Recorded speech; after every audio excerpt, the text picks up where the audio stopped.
han vendido en este país dolido en llamas, las cenizas del olvido.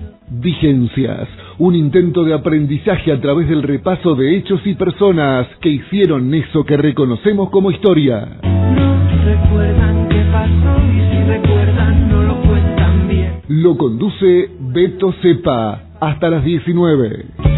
¿Quién ganó y quién perdió? Perdimos todos, que en la guerra y el amor, con fusiles no hay clavel. ¿Habrán querido que ocurriera así y que nos lo contaran como lo hicieron?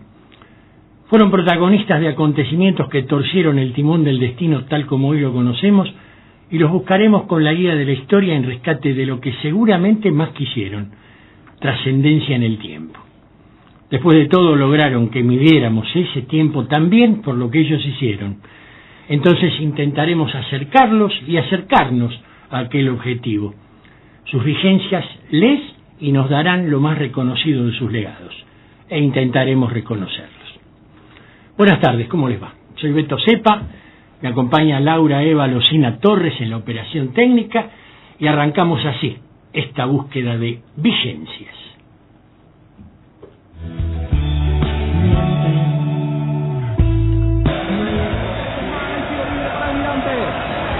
La alegría del pueblo conmueve, ¿eh?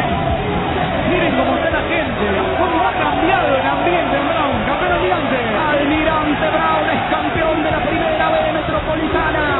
El equipo de Isidro Casanova grita por el puesto número 1 en la cancha de Platense.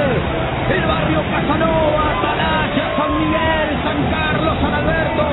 Todos por la calle Francisco Seguí, la plaza Hipólito Yrigoyen. Un grito que va y que viene una y otra vez hasta Ruchi y José Mármol. Aurinegro, tenías que ser, Almirante. El equipo de Benítez es el campeón.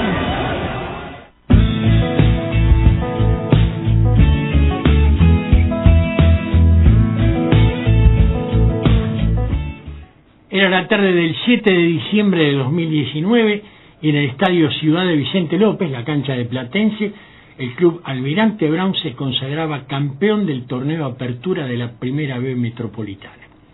El relator deportivo describía desde el escenario de aquel logro futbolístico la algarabía que inundaba las barriadas seguidoras del glorioso Almirante. La leyenda y las leyendas sostienen las creencias hasta hacerlas incluso memoria.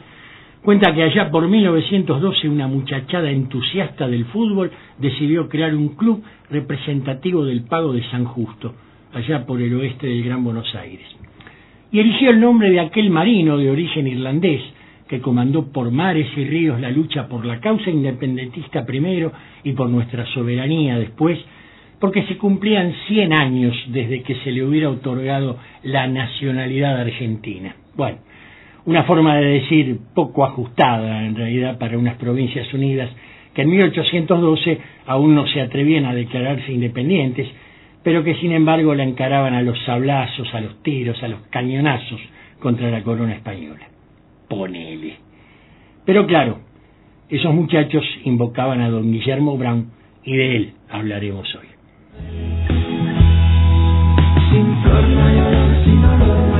La figura de Guillermo Brown es, amén de sus inigualables méritos en el ámbito naval, una de las pocas personalidades que pudo atravesar los conflictos internos de la patria sin mella de su prestigio y honorabilidad.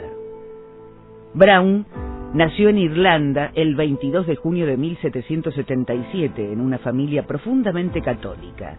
Emigró a los Estados Unidos, donde se embarcó como grumete y al cabo de diversas peripecias arribó al Río de la Plata en 1809 con intenciones de dedicarse al comercio. Sin embargo, pronto adhiere a los ideales revolucionarios de mayo de 1814, es nombrado teniente coronel y jefe de la Escuadra Naval de las Provincias Unidas. La toma de la isla Martín García y su victoria en ocasión del sitio de Montevideo preceden un periplo que lo llevan a bordear Sudamérica, llegando a avisorar la Antártida y regresando por el Pacífico hasta Nueva Granada, en territorio de la actual Colombia. En 1826 Obtiene un heroico triunfo en el combate de los Pozos contra la poderosa escuadra brasileña, a la que volverá a derrotar en Quilmes y en Juncal, contando con medios muy inferiores a los de sus oponentes. Ya bajo las órdenes de Juan Manuel de Rosas, obtiene resonantes victorias contra las escuadras orientales de Fructuoso Rivera, y en uno de esos enfrentamientos le perdona la vida al filibustero Giuseppe Garibaldi. Tras la caída de Rosas, Urquiza separa su nombre de las proscripciones merced a los altos servicios a la patria prestados por el almirante. Guillermo Brown murió el 3 de marzo de 1857, honrado por sus contemporáneos y reconocido como el padre de la Armada Argentina. Bueno, la breve reseña biográfica realizada por el microprograma de la televisión pública Historia al Día nos brinda también la excusa con la que hoy, 3 de marzo de 2025, nos proponemos rastrear en la acción pública de Guillermo Brown. Se cumplen 168 años desde su fallecimiento. En el curso del programa, en busca de las vigencias que me propongo rescatar, vamos a repasar con el indispensable contexto esa biografía y la salpicaremos con algunos detalles que pueden resultar incluso pintorescos y hablan de un hombre decidido a todo en pos de sus objetivos. Recuerdan qué pasó, y si recuerdan no lo cuentan bien. Los reconocimientos a Brown abundan en toda la geografía argentina y lo hacen en forma de calles, avenidas, colegios, una universidad nacional creada durante la década ganada de paso, con sedes en Adrogué y Bursaco, dos localidades del partido del sur del Gran Buenos Aires que también evoca el marino. En el mismo fútbol, para hablar de los más reconocidos, Adrogué y Puerto Madryn evocan el nombre del almirante con sendas instituciones deportivas y sobre todo futboleras. Y acá me adelanto y les digo no, el Brown de Posadas no lo evoca. Los muchachos que en 1916 fundaron el club de la Avenida Cabré homenajearon a Jorge Gibson, uno de los 5 hermanos Brown y la más destacada figura del naciente fútbol en aquel comienzo del siglo XX por estas tierras.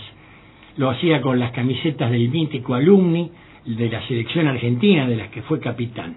Podríamos decir un homenaje a un proto Maradona. Me animo. El hecho que les rescato a aquellos muchachos de San Justo de 1912 es que tal vez por precursores en el terreno futbolístico lograrían convertir a la institución en el gigante del oeste. Un mote ganado por su masiva convocatoria como representativa de todo el partido de La Matanza, una verdadera provincia de casi 2 millones de habitantes enclavada en territorio bonaerense. Y en este siglo y pico de existencia, el club ha sostenido una fuerte identificación con lo que reivindica como valores brownianos.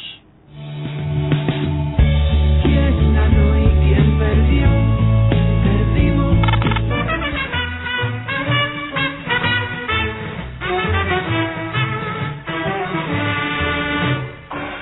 Salen a la cancha los bravos muchachos del almirante prontos a luchar, dejando en el césped las fuerzas del alma, llevando por lema respeto al rival. La hinchada se agita en grito vibrante, arriba almirante, dale, dale Brown, jornadas heroicas de bravos varones, orgullo del pueblo, garra y corazón. Dale, dale, dale Brown, en tu ascenso sin igual, que la masa partidaria se mete en emoción. Dale, dale, dale Brown, dale, dale corazón, que te vas a la conciencia, tu presencia de campeón. Los bravos muchachos del almirante salen a la cancha prontos a luchar, reivindica el himno de la institución. El Mirasol, el Aurinegro, es también reconocido como la Fragata, y si se habla de fútbol, basta decir almirante porque el apellido se sobreentiende. El estadio de fútbol en el límite entre San Justo e Isidro Casanova tiene por nombre Fragata Presidente Sarmiento, el que fue buque escuela insignia de la Armada Argentina entre 1898 y 1939. Y en la ciudad deportiva del club, en pleno Isidro Casanova, un cañón antiaéreo donado por la Armada Argentina luce como parte del paisaje. Los vínculos con la Marina Armada Argentina son permanentes desde hace varias décadas. Cuando el fútbol vernáculo se subió a la ola de encender tribunas con el acicate de las porristas, a la par de las diablitas de Independiente, las cuervitas de San Lorenzo o las boquitas de Macri, de Boca, el Gigante del Oeste lanzó a su cancha a las marineritas. Breves remeras a listones aurinegros y presuntas faldas, en realidad exhibidoras de muy firmes nalgas de esbeltas muchachas, invitaban a la parcialidad de la fragata a sumar su aliento a la lucha de los bravos muchachos del Almirante. Sin flor no hay olor, sin olor no hay poema, sin poema no hay tema. ¿Cómo se describe esto de ser marinerita? ¿Está bueno? ¿Tiene una explicación? Está bárbaro y tiene muchas explicaciones. A ver. Primero porque somos de Almirante y nos gusta, después nos encanta armar las coreografías y estar en la cancha. Por lo menos yo vivo a la cancha, así que, y algunas de las chicas también, así que ahora están en la cancha desde adentro haciendo para hinchada para Almirante, es bárbaro. Pablo González entrevistaba a una de las marineritas para el programa El Aguante que emitía TIC Sports. La identificación del Gigante del Oeste con la figura del llamado padre de la patria en el mar ha explorado terrenos diversos, como vemos. Algunos más ajustados a cánones recatados, por así decirlo. Solo puertas al vacío nos han vendido en este país dolido en llamas. Las cenizas del olvido queman. No recuerdan qué pasó y si recuerdan no lo cuentan bien. No se acuerdan de lo que pasó y si se acuerdan mienten. No hay heridas por abrir, solo heridas ya abiertas, y este hambre de verdad las alimenta. No recuerdan qué pasó y si recuerdan no lo cuentan bien. No se acuerdan de lo que pasó y si se acuerdan mienten. ¿Quién ganó y quién perdió? Perdimos todos, que es la guerra y el amor. Con fusiles no hay claveles, sin flor no hay olor, sin olor no hay poema, sin poema no hay tema ni verdad. Bueno, varias identificaciones del Gigante del Oeste con nuestro Almirante. Julio Friedenberg es doctor en Historia, fundador del Centro de Estudios del Deporte de la Escuela de Política y Gobierno de la Universidad Nacional de General San Martín. Es docente en varias universidades del país, investiga desde hace más de 20 años sobre temas asociados con la historia del deporte en la Argentina y específicamente con el fútbol. Publicó artículos en revistas académicas, dictó cursos y conferencias en distintas instituciones del país y del exterior, y es autor, por ejemplo, de Historia Social del Fútbol, del amateurismo a la profesionalización. Pero él destaca siempre que por sobre todo es futbolero, hincha del Rojo de Avellaneda, para más datos, y tiene la amabilidad de comunicarse con nosotros para rastrear un poquito más profundamente en esta intentona. Julio, muy buenas tardes. Beto Cepa, te saludo desde Posadas. Gracias por atendernos en primer lugar. No, muchas gracias. ¿Vos me escuchás bien? Perfecto, sí. ¿Me escuchás bien vos? Yo medio entrecortado, pero sí, bien, dale. Bien, bueno, a ver, vamos a ver si podemos corregir un poquito esa cuestión técnica. Julio, estuve rastreando un poco en tu historia social del fútbol y bueno, lo primero que se me ocurre es también a modo introductorio que nos comentes cuántas instituciones, ¿no? Con el nombre de Mitre, de San Martín, de Belgrano, en este caso el Almirante Brown, que tomaron tomaron deportivamente esa elección para identificar valores. ¿Por qué no nos contextualizás al respecto? Bueno, en principio lo que te puedo decir que es que el fenómeno, me voy a acordar porque no sé si te escucha algún día. ¿Hola? Hola, ¿me escuchás? Sí, te escucho, sí. No, lo que quería decir es que el contexto general de lo que yo estudié es solo de la capital federal. Ajá. Y de clubes que se fundaron en torno al 1900 en adelante. Muchos de ellos son hoy los más populares, pero muchos de ellos también murieron, dejaron. Claro. De los cálculos que yo te digo, que fueron unos 300 clubes de gran equipo, en realidad, en torno a la primera década del siglo XX, y alrededor de un 30 o 40% tenían el nombre de algún prócer argentino. Y eso no es una casualidad, porque hay que tener en cuenta que una característica de la juventud fundadora del club es haber pasado por la escuela primaria. Ajá. Algunos también por la secundaria y algunos también por la universidad. Y digamos, uno de los elementos fundamentales que unen a esos jóvenes fundadores es la escolarización. Y esto me da cuenta porque en la escuela, justamente la escuela que a partir de la ley 420 de finales del siglo XIX, todo el siglo XX, la que homogeneiza en las figuras de la argentinidad. Claro. En la escuela las armas, lo que se llama a partir de la construcción del Estado-Nación, la idea de los héroes patrios y de las fechas patrias. Claro. Hay muchos clubes que tienen fechas que se vinculan con... Claro, es cierto, claro. El 5 de marzo, el 9 de julio... Exactamente. Y eso es una determinación por la escuela. En la escuela. Eso, una de las vías de la formación de ciudadanos argentinos es la escuela, en un país lleno de migrantes. Y la otra vía es el servicio militar obligatorio de Acarenza en 1980.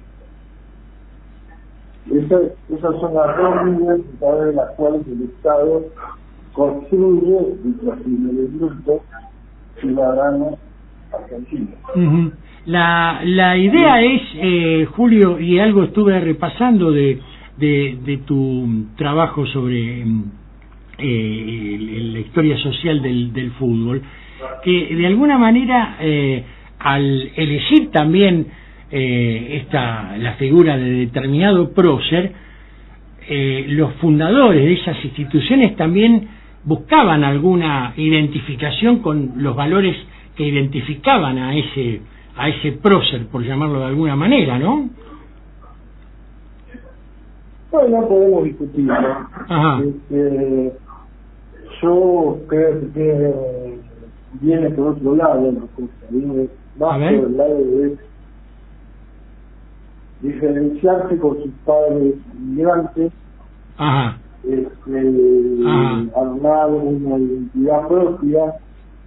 En ningún lugar yo leí que ellos adoptan ideales a fundar con ese nombre particulares no sé, si llaman identidades locales, es decir, los jóvenes de tal barrio adoptan porque consideran que es el prócer, pero no hay muchos valores en el medio puestos en el discurso de los fundadores. Habría que verlo, no lo descarto, pero habría que meterse más y pensarlo. Llama la atención que, digo, así como vos lo señalás en tu libro, que hay en los primeros años, sobre todo, la formación de clubes, y hablamos muy específicamente de los clubes enfocados en el fútbol, ¿no? Que hay una primera tendencia donde se destaca lo de la argentinidad, que hay también a la par una identificación con la localidad o el barrio, en el caso de ciudades más grandes como Buenos Aires, por ejemplo, y surge esto de las fechas y los nombres patrios, por resumirlo de alguna manera, también como identificatorio de algún valor. Pero, por eso lo que yo te preguntaba. Claro, pero a vos, ¿qué te sugiere que al fundar un club lo llaman familiar privado o formación? ¿Qué valores? Claro. ¿Qué valores de otra cosa? No hay ninguna, no. Eso no hay nada. Por eso el valor es una gambeteada, vamos a llamar así, al identificarse como argentinos. Con Próceres que hicieron unos años en la historia argentina, el favor de la construcción de la nación y el Estado. Pero no hay deporte. Claro. Entiendo. Digo esto porque ojo que hubo clubes que se fundaron en nombres ingleses, que sí tienen más que ver con el deporte. Ajá. No estoy a favor ni en contra, digo que eso sucedió. Sí, está claro. Está claro. De todas maneras, lo que sacamos fundamentalmente limpio es que esta invocación tanto sea a las fechas como a los héroes patrios, está íntimamente ligada a esa búsqueda de homogeneización nacional que se logra en buena medida a través de la escuela. Absolutamente, además claro. Que es una política que viene desde el Sarmiento en adelante, claro. En una pelea que históricamente ha tenido el Estado con la Iglesia. La Iglesia era la que dominaba en el sector educativo, claro. Y en el tema de la construcción de todo lo que tiene que ver con la legislación civil. Entonces, en la pelea entre el Estado y la Iglesia es la generación del 80, paradójicamente, la que construyó la escuela pública. Claro. En ese sentido, ¿se puede pensar también en una laicización de los valores? Sí, totalmente. Claro. Absolutamente. Claro. Absolutamente. Y pienso esto y pienso también, no sé, en los tantos santos que abundan también a la hora de denominar clubes deportivos y futboleros fundamentalmente.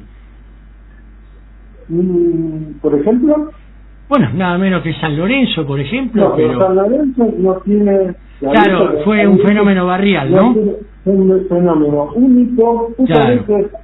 La Argentina es uno de los pocos países, la Argentina, me equivoco, voy a hablar de Buenos Aires, tiene poca o ninguna relación los clubes con la iglesia. En la relación de San Lorenzo es solo con un cura de la mesa. Claro, es cierto, la iglesia no todo el pueblo. Es cierto. Y de hecho veía mal el gusto que tenía el cura Raja por el fútbol. Me acuerdo de la anécdota, nada que ver con nada, que se me acordaba. No me acuerdo quién era el director de técnico San Lorenzo, que en un momento de arreglo intentó entrar en el vestuario para decir a los jugadores y lo echó. No lo dejó entrar. Digo, es un ejemplo absolutamente bien entendido. Eso ejemplifica de alguna manera la lejanía de la iglesia Digo esto porque hay otros que dicen, por ejemplo, si uno se pone a buscar en Costa Rica, tal vez algo en Brasil, hubo mucha influencia de la iglesia en la fundación del club. Ajá, ajá. Aquí no pasó eso acá en Argentina, como no, tampoco pasó la fundación del club con origen inmigrante. Pensar que esto sí que es una paradoja, ¿no? Un país con una enorme cantidad de inmigrantes, los clubes que tienen una asociación directa con la inmigración se fundaron a partir de los años 50, por lo menos en Holanda, digamos, ¿no? Bien. Que son de partido español, italiano, claro. armenio, claro. Pero no de violento. De cualquier... No, sí, realmente no es muy buena la comunicación, suena con mucho eco todo tu discurso, Julio. De cualquier manera, digo, un poco para que me acompañes a cerrar esta charla, no quiero robarte más tiempo. En mi caso, el tema elegido hoy, hay una identificación muy fuerte del Club Almirante Brown de San Justo, de Isidro Casanova, con la figura del mítico almirante y los vínculos de la institución con la Armada Argentina son permanentes, de modo que hay allí, creo, un rasgo bastante particular. Bueno, fantástico, yo no lo sabía. Pensé que la Armada tenía más vínculo con el club náutico, pero bueno, bien. No, seguramente, no digo que sea la institución más cercana a la Armada Argentina, pero los vínculos son permanentes. Yo, de hecho, he repasado previo a nuestra charla algunos de ellos. Julio, enormemente agradecido, has sido en todo momento muy amable y, por supuesto, muy enriquecedor todo lo que nos volcaste. Quedamos en contacto, seguramente te volveré a consultar a propósito de esta fuerte ligación de historia y deporte, fútbol sobre todo, e historia social de nuestra Argentina. Muchísimas gracias. Dale. Chao, buenas tardes. Sin ventanas, solo puertas al vacío nos han vendido en este país dolido en llamas las cenizas del olvido. Bueno, la charla era entonces con Julio Friedenberg, un verdadero especialista, futbolero como él solo, así se reivindica, y un verdadero erudito en esto de buscar relaciones de historia, deporte y particularmente fútbol. Hambre de verdad las alimenta.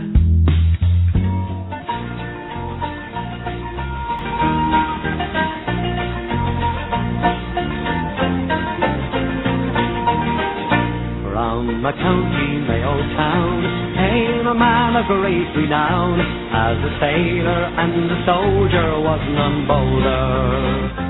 He went to America at an early age, they say, as a cabin boy to sail the wide world over. Then adventure took him south to the De La Plata mouth. San Martin was on the route in Argentina. So the whaling ships he bought, and Brazil and Spain he fought, and freedom then he sought for Argentina. Now Admiral William Brown, you're a man of courage shown, and in battles fought, the odds were all against you. But your Irish heart was strong, and the memory still lives on, and in Ireland there are some that don't forget you. On St. Patrick's Day it's told, you had many victories told. You defeated all invaders, thugs and bullies. Then through the pampas roamed, and you found a happy home. Lassie slaps, Malvinas, Argentina. He has paired of Irish hands in an oval gallant band that helps to free the land called Argentina. He has paired with great acclaim that Patricio's name and fame when in 1806 the British came for slaughter. And to this very day in the Argentine they say the English ran away from Buenos Aires the islands further down, and they took them for the crown. Las Islas Malvinas, Argentina.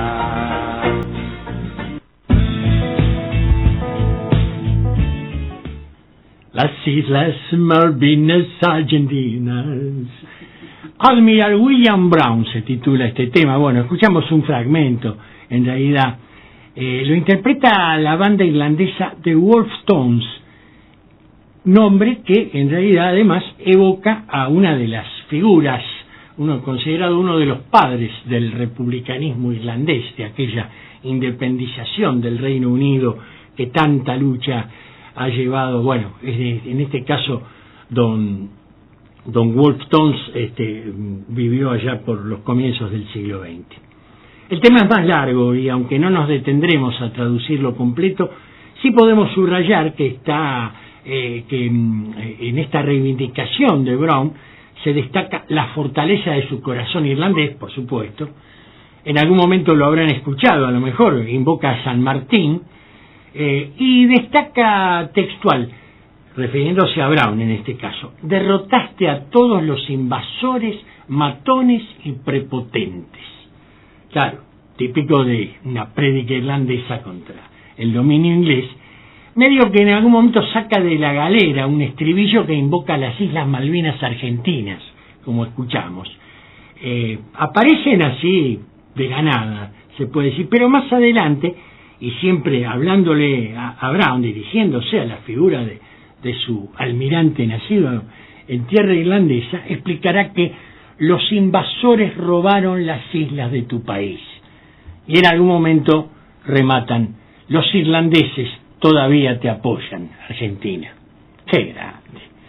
Bueno, los reconocimientos a nuestro almirante en su tierra natal incluyen una estatua en Dublín, una donación que hizo hace unos años la Armada Argentina, y múltiples evocaciones fundamentalmente en su pueblito natal de Foxford, allá por el noroeste de la isla, de la parte independiente de la isla, hay que decir, como por ejemplo un paseo se llama Brown Promenade, un paseo que recorre la ribera del río May y que entretiene al caminante con varios monolitos que evocan con su figura, con algunos mapas incluso, la vida y la obra de quien consideran el hijo pródigo del Pago, ¿no? Es habitual incluso que los tripulantes de la fragata Libertad, el que es actualmente el buque escuela insignia de nuestra Armada, hagan una parada en el pueblito de Foxford, a pesar de que no es costero, hay que meterse del mar unos cuantos kilómetros para encontrarse con el Pago natal de don Guillermo, y allí le rinden homenaje a nuestro almirante en los viajes de instrucción que recorren el mundo. Sin poema no hay tema ni verdad, en la canción sin verdad no hay belleza, sin belleza no hay baile, sin flor no hay olor, sin olor. La reseña de la televisión pública que escuchábamos cuando arrancábamos el programa apenas sobrevuela las múltiples intervenciones de don Guillermo Brown en la historia de nuestra emancipación y en la defensa de nuestra soberanía nacional. La primera de ellas, en esa breve reseña, refiere a la victoria en la batalla de Montevideo en 1814, un hecho calificado por San Martín cuando conoció la noticia. San Martín estaba todavía al frente del ejército del norte en este año. Unos meses después ya iría a Mendoza como gobernador de Cuyo. San Martín decía al conocer la victoria naval en Montevideo: el hecho más grande de la revolución a la fecha. Claro, hasta entonces el sitio por tierra a la actual capital uruguaya había resultado infructuoso y la victoria naval significaba así la caída del último bastión realista en el Río de la Plata. Recordemos, el virrey de Leo estaba allí instalado. Pasan un par de añitos y ya en 1816, adelantándose a la estrategia sanmartiniana de apuntar directamente a Lima, asiento del virreinato por entonces más firme, más poderoso en defensa de la corona española en nuestra Sudamérica, en ese 1816, les decía, encontramos a Brown munido con patente de corso, aunque sobre esto después les comento un detalle que no es menor. ¿Qué era la patente de corso? La autorización de un Estado para atacar naves enemigas, nada menos, una especie de piratería autorizada, ¿no? Y en esa misión, en pleno Océano Pacífico, esto significaba, atravesar o bien el Cabo de Hornos o bien el Estrecho de Magallanes con esas naves bastante precarias, además de pocas, pero así y todo lo encontramos conquistando el poderoso Castillo Real San Felipe e incluso habiendo capturado 9 barcos enemigos.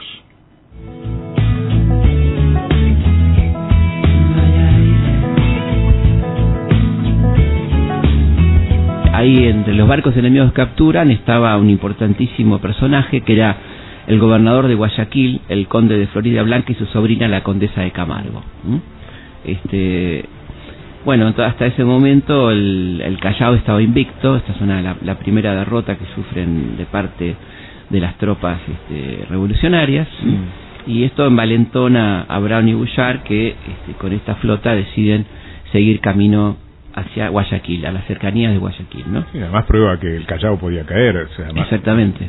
Lo que va a hacer San Martín después, digamos, con mayor cantidad de gente. Totalmente. Bueno, acá vienen algunas acciones que son realmente de película. Ya se iba complicando a la medida que iban avanzando. La nave de Brown, la Santísima Trinidad, quedó varada en una bajante y fue atacada por los españoles. Y realmente la situación era totalmente desigual, hasta que en un momento dado el almirante Brown decide embanderarse, esto es cubrirse con la bandera argentina, agarrar una antorcha y amenazar con gritarle a Santa Bárbara para que volaran. Santa Bárbara, recordemos, era el lugar donde guardaban la pólvora, y bueno, si no cesaban con la muerte de sus compañeros, hacía volar la Santa Bárbara. Esto así lo cuenta el propio Guillermo Brown. En el momento que subí a cubierta, la matanza comenzó en popa a estribor. La escena que siguió fue horrible. Largos y filosos cuchillos trabajaban en gargantas y corazones de nuestros miserables heridos, quienes por pérdida de sangre de una pierna o de un brazo no podían arrastrarse. Tomé un machete en una mano y un fanal encendido en la otra, y me dirigí a la Santa Bárbara, pidiéndole al capitán de la Consecuencia, que se encontraba prisionero a bordo, a mi paso por su cabina, que subiera a cubierta y tratara de salvar las vidas de mis hombres, haciendo poner fin a los asesinatos a sangre fría que tenían lugar, informando al gobernador o al jefe de las tropas que Brown, el comandante en jefe de la expedición patriota, estaba en la Santa Bárbara con la determinación de volar el buque y toda alma de a bordo por los aires si él, sus oficiales y gente no prometían darles trato de prisioneros de guerra bajo palabra y honor del gobernador. Bueno, así las cosas, se imaginan ya una escena de película, ¿no? Sí. El barco repleto de enemigos, cuchilladas, sablazos y el hombre ahí con la amenaza. Coraje enorme. Los españoles estos no quisieron convertirse en los primeros astronautas del Nuevo Mundo, dijeron, ahora preferimos suspender. Sí. Se les garantizó efectivamente la vida, y Brown con la bandera argentina por todo vestido, se entregó a las autoridades y quedó prisionero.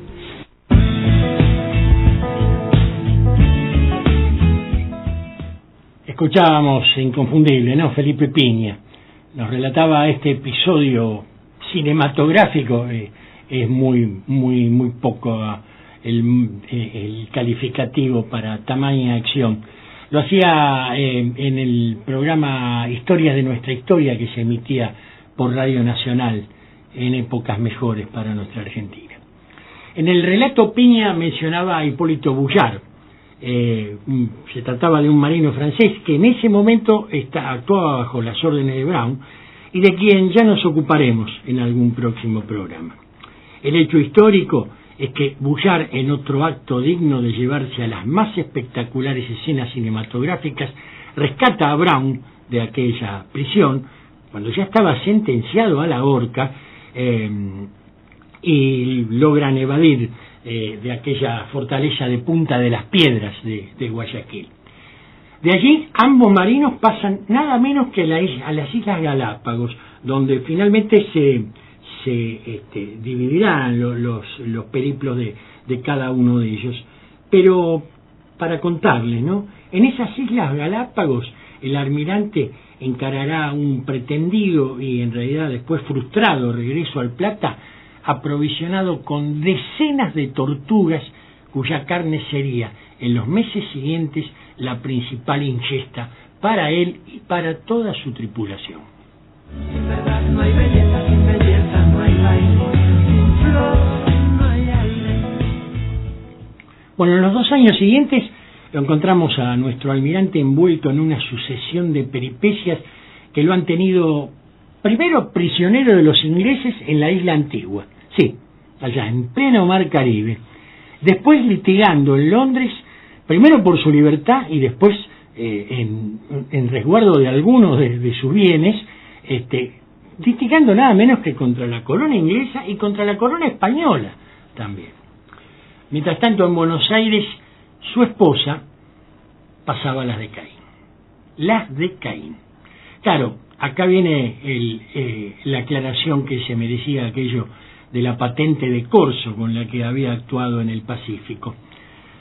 Don Guillermo había zarpado en su expedición al Pacífico en desobediencia a una orden del directorio que, tras haberle otorgado la patente de corso, a último momento había pretendido que permaneciera en Buenos Aires. Claro, el hombre había desobedecido. Acosada por la autoridad porteña y extenuados sus recursos económicos, la pobre Eliza, supongo que se pronunciaría, logró finalmente embarcarse clandestinamente rumbo a Londres, donde, bueno, allí tendría alguna asistencia de familiares, amigos, no solo para ella, sino también para sus 4 hijos. En la capital inglesa, la familia se reencontró más o menos por comienzos de 1818, pero para octubre de ese año ya encontramos de vuelta a don Guillermo otra vez en Buenos Aires. Pero, claro, vaya recepción la que lo esperaba. No llegó a poner el pie en tierra que quedó detenido y preso en el cuartel de aguerridos que quedaba más o menos por la zona del actual Retiro porteño. Una corte marcial lo condenó a muerte por insubordinación. Claro, había emprendido su expedición al Pacífico desobedeciendo a último momento las órdenes. Y bueno, por suerte, en junio anterior, esto era la condena fue en noviembre del 18, en junio anterior había asumido el directorio José Rondó. Menos mal, para él y para su familia, porque Pueyrredón, que había ejercido el directorio hasta unos meses antes, se la tenía jurada. Por decreto del 17 de septiembre de 1819, Rondó decidió sobreseer la causa, aplicando, y les leo textual, cédula de retiro absoluto del servicio en favor del coronel de ejército don Guillermo Brown, con solo goce de fuero y uniforme. O sea, nuestro almirante quedó en libertad, sí, inmediatamente, pero sin haberes, embargada su única propiedad en Buenos Aires, la Casa Quinta de Barracas, que hoy conocemos como Casa Amarilla, y que, bueno, después les voy dando algunos detalles más que la siguen vinculando al almirante Brown. Era tal la desesperación del abandono que tuvo que alojarse en casa de su amigo don Mateo Reid, también en el barrio de La Boca, que se le había cedido en préstamo. Y ahí el mismo Brown cuenta: hacia mediados de septiembre de 1819 enfermé de fiebre tifoidea. privado de mi razón, el día 23 me arrojé desde la azotea de la casa del señor Rey de 3 pisos, rompiéndome el fémur y cometiendo otros actos que, espero, el Todopoderoso me ha de perdonar. Después de este accidente estuve 6 meses acostado de espaldas, sin poder mover un miembro ni mi cuerpo. Dios sabe lo que sufrí. Bueno, lo decía en unas inconclusas memorias de las que dejó buena constancia Bartolomé Mitre, que fue después un asiduo interlocutor de Brown en sus últimos años. Recién en octubre de 1821, después de 2 años de reclamos judiciales, Brown obtendría la devolución de su quinta de Barracas, la Casa Amarilla, y así recién dispuso el regreso de su familia desde Londres. Sin flor no hay olor, sin olor no hay poema, sin poema no hay tema ni verdad. En la canción sin verdad no hay belleza sin belleza. Las vicisitudes políticas de aquellas provincias tan desunidas le darían a nuestro almirante unos pocos años de paz. A los litigios intestinos se le sumaban los de la banda oriental, cuyo territorio había sido invadido y anexionado por el Reino Unido de Portugal, Brasil y Algarve. Para 1822, el príncipe regente Don Pedro lanzaba su grito de Ipiranga y declaraba la independencia del Brasil, pero en aquella que ellos consideraban su provincia cisplatina, gobernada desde Río de Janeiro, persistían las voluntades por formar parte de las Provincias Unidas rioplatenses. Sin flor no hay olor, sin olor no hay poema, sin poema no hay tema ni verdad. En la canción sin verdad no hay belleza. El 19 de abril de 1825, un pequeño grupo de orientales, comandados por Juan Antonio Lavalleja y Manuel Oribe, zarparon desde las costas bonaerenses de San Isidro para desembarcar en las costas de la playa de La Agraciada en la banda oriental, con el fin de comenzar una insurrección para reincorporar la banda oriental a las Provincias Unidas del Río de la Plata. Este grupo es conocido como los 33 Orientales y su accionar dio comienzo a la Guerra del Brasil. En una fugaz campaña, las fuerzas orientales coparon el interior del territorio, superando al ejército brasileño, aunque estos pudieron mantener sus posiciones en Montevideo, Colonia del Sacramento y Mercedes. Lavalleja reunió un congreso abierto en el pueblo de la Florida, que lo nombró gobernador. Un 25 de agosto de 1825 proclamó la integración de la banda oriental a las demás Provincias Unidas del Río de la Plata. El Congreso de Buenos Aires reconoció la incorporación e intimó al gobierno brasileño a que retire sus fuerzas invasoras del territorio. El 10 de septiembre de 1825, el emperador de Brasil, Pedro I, le declaró la guerra a las Provincias Unidas. Y el 22 de diciembre, la poderosa flota brasileña bloqueó el puerto de Buenos Aires, que duraría la totalidad del conflicto, trayendo graves perjuicios económicos para las Provincias Unidas. El gobernador de Buenos Aires, Gregorio Las Heras, autorizó la guerra de corso contra las fuerzas brasileras y formó una escuadra naval. ¿Y a quién iban a poner a su frente? Porque cambian los episodios, también las reconstrucciones del repaso histórico, sus intérpretes, y una y otra vez aparece el irlandés. En este caso, el trabajo audiovisual que escuchábamos es de la plataforma de YouTube Aula Austral.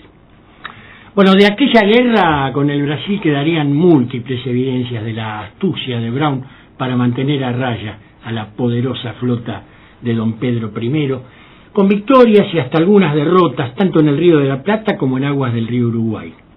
Se habla de la victoria en el combate de los Pozos, por ejemplo, lo que en realidad resulta algo pretencioso, porque la astucia de Brown había logrado esencialmente la retirada de la poderosa flota brasileña frente a la costa de Buenos Aires, amparando sus pocas naves en los bancos naturales del río. Y la leyenda dice que el almirante, en ese escenario bélico observado por los porteños desde las terrazas de las casas más altas, lanzó en pleno combate una frase que se haría célebre: fuego rasante, que el pueblo nos contempla. El hecho es que con las arcas de Buenos Aires exhaustas, aquella guerra se zanjaría con un tratado preliminar de paz que forzó la renuncia de Bernardino Rivadavia a la presidencia de la República, que había asumido al iniciarse el conflicto precisamente, y la mediación, ponele, británica, terminaría con ambos bandos aceptando la independencia de la banda oriental. No hay baile, sin flor, no hay aire. Bueno, ahí pasa más de una década con nuestro almirante dedicado a sus negocios, esencialmente entre Buenos Aires y Colonia, la vecina orilla, ¿no?, en el actual Uruguay. Pero en aquellos tiempos las vicisitudes políticas se dirimían en los campos de batalla, y a pesar de sus ya más de 60 años, en 1841 don Guillermo es nuevamente designado, en este caso por el gobernador bonaerense Juan Manuel de Rosas, al frente de la escuadra argentina que sumaría su apoyo a los blancos de Manuel Oribe en su lucha con los colorados de Fructuoso Rivera por el control del ya independiente Estado Oriental del Uruguay. Durante esa contienda se registra el triunfo sobre Giuseppe Garibaldi, del que nos contaba la breve reseña que escuchábamos al principio del programa, y hay que comentar que quien después, décadas después, se convertiría en el mítico héroe de la unificación italiana, andaba por estas tierras, había andado por territorio riograndense brasileño, en alguna intentona independentista también de lo que es hoy ese estado de Brasil, y en ese momento Garibaldi estaba al frente de la flota colorada de Fructuoso Rivera. Con la misión de apoyar un levantamiento que se había producido en la provincia de Corrientes contra Juan Manuel de Rosas, Garibaldi había emprendido la remontada del río Paraná, y Brown le dio alcance a la altura de la actual localidad de Esquina, que derivó tras un duro combate naval y terrestre de 2 días, en que el italiano, viéndose derrotado, hizo volar 2 de sus barcos y huyó. La leyenda cuenta que cuando sus hombres le sugirieron a Brown perseguir a aquel forajido, el almirante les respondió: déjenlo escapar, ese gringo es un valiente.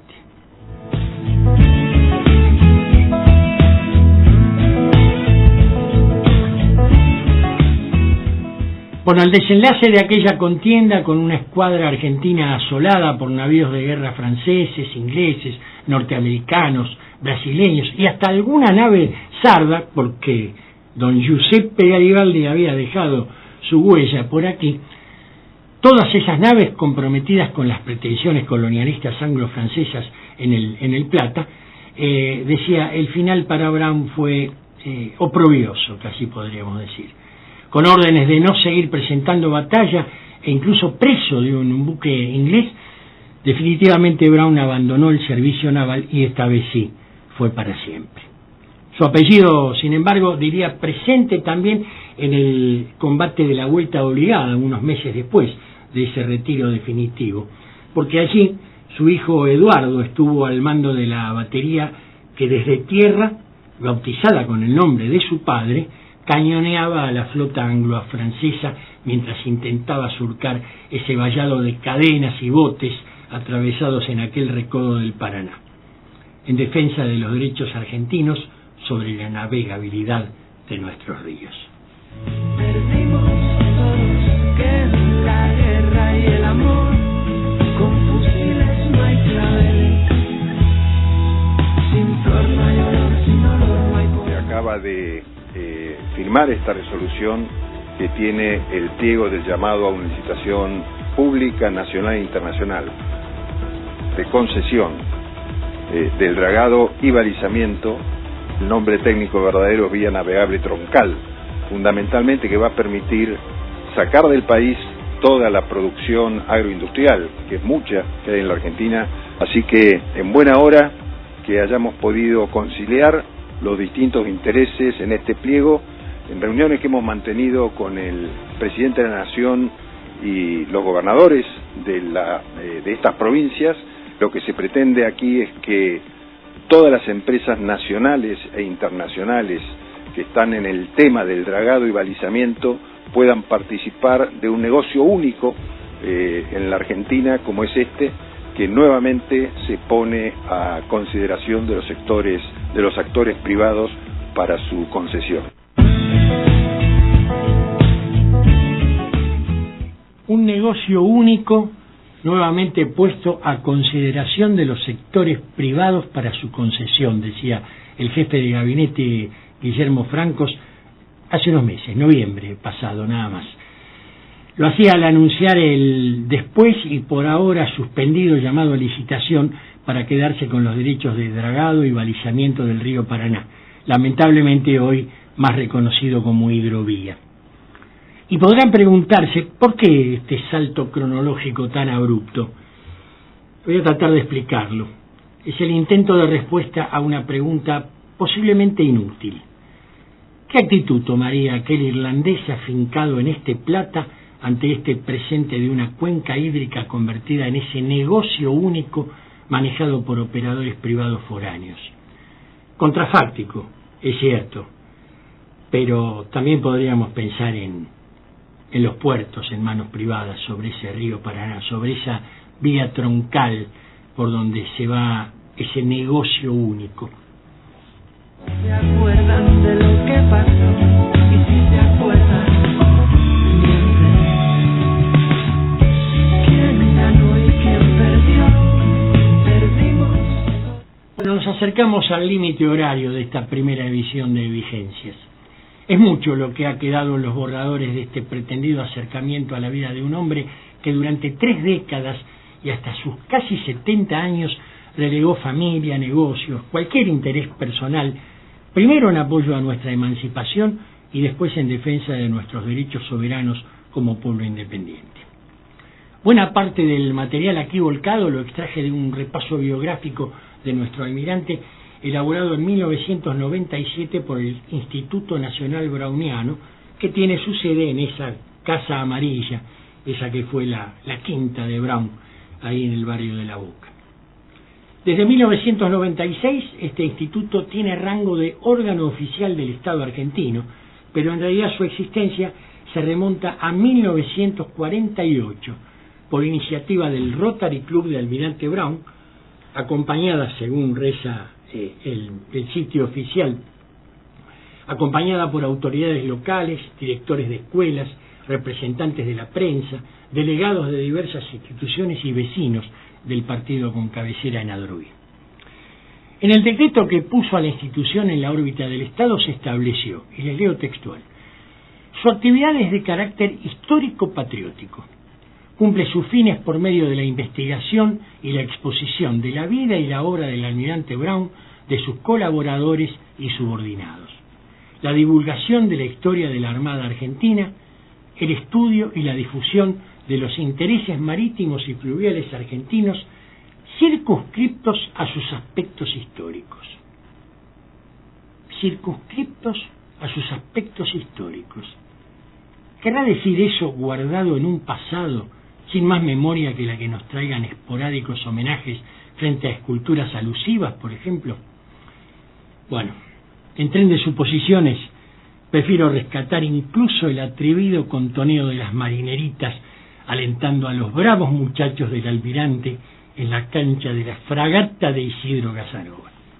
Al fin y al cabo, esas muchachas abrieron por lo menos una endija por donde podamos, aunque sea, espiar la obra, la lucha de don Guillermo Brown por los intereses soberanos de esa patria que él eligió.